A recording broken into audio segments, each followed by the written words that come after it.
The main program that Pratham has is to teach children to learn to read and write. And um, this program is called Read India. Now it's going to morph into a slightly different program. We call it Hamara Gaon.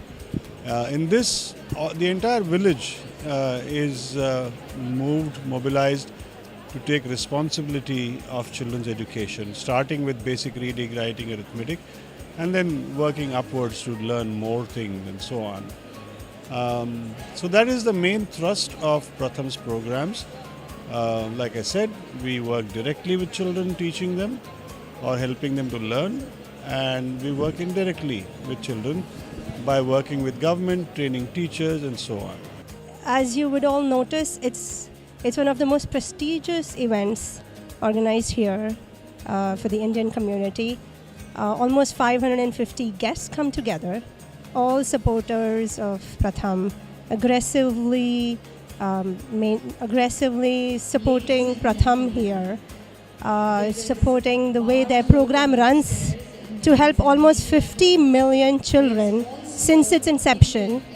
The reason I am a board member in this organization, and I think the main reason that I have continued to support Pratham, is because of its absolute effective results in changing and making an impact in the education world in India. At the grassroots level, there is no organization that works like Pratham.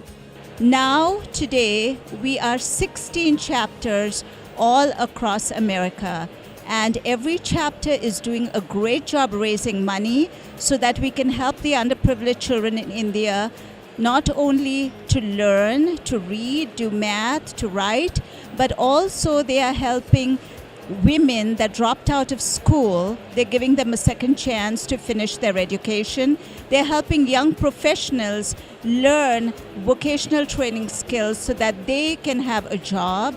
And they have reached about 50 million people from the time Pratham started in the US to now. Indeed, a very happy occasion, this Pratham Gala and fundraiser. As we all know, Pratham is doing tremendous work in the education sector in India for the last several years. And this has become a very nice method of connecting the Indian diaspora in the United States, particularly in the Northeast, New York, New Jersey area, with very worthy causes in India. We need support of the diaspora for development of India and the motherland.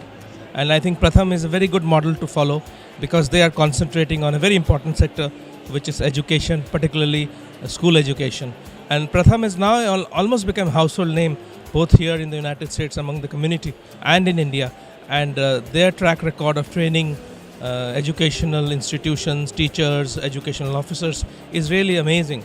And I think it is a worthy cause, and I'm very proud and delighted to associate my consulate in supporting Pratham. I wish Pratham all the best. And my mother arrived at UC Berkeley when she was 19 years of age from India, because when she was going to school and she decided she wanted to study science, she said to her father, my grandfather, I want to go to one of the best places in the world that actually teaches science. She was an endocrinologist.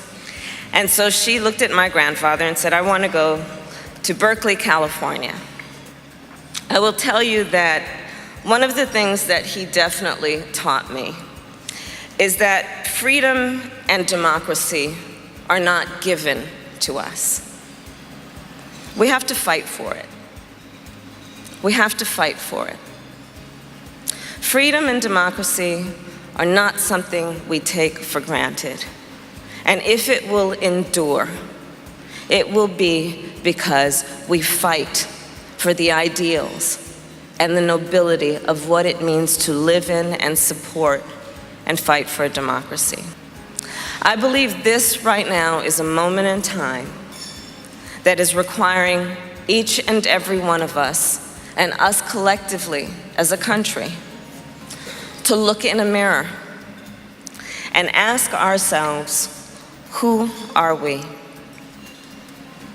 And I believe the answer to that question,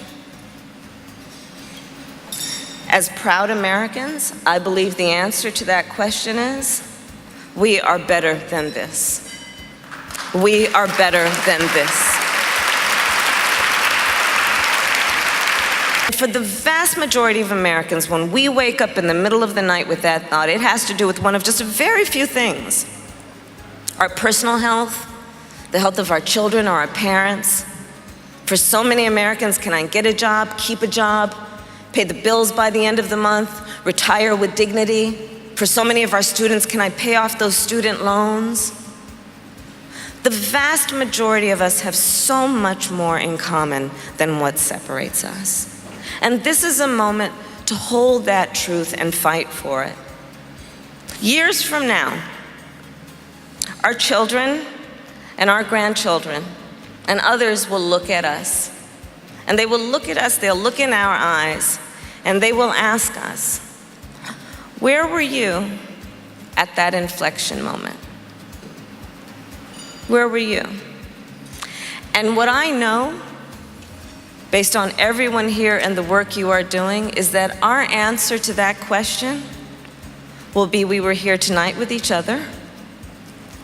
And our answer to that question will not simply be about how we felt. Our answer will be what we did. What we did to participate. What we did to give back. What we did to give forward. What we did to stand up and to be proud, to bring lightness where there may be darkness, and to do it all in the name of those things that we hold sacred and dear. So I thank you all very much for all that you are doing. Have a good evening.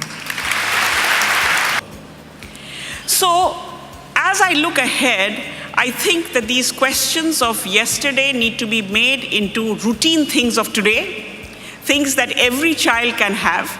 And in many ways, I think connecting back to what Senator Harris said, that is our best chance at having the best democracy that we in India can have. If you don't have a bottom layer which is absolutely solid and a foundation which is strong, it will be difficult to build, especially for a young country. It will be difficult to build long-term foundations of both productivity and equity.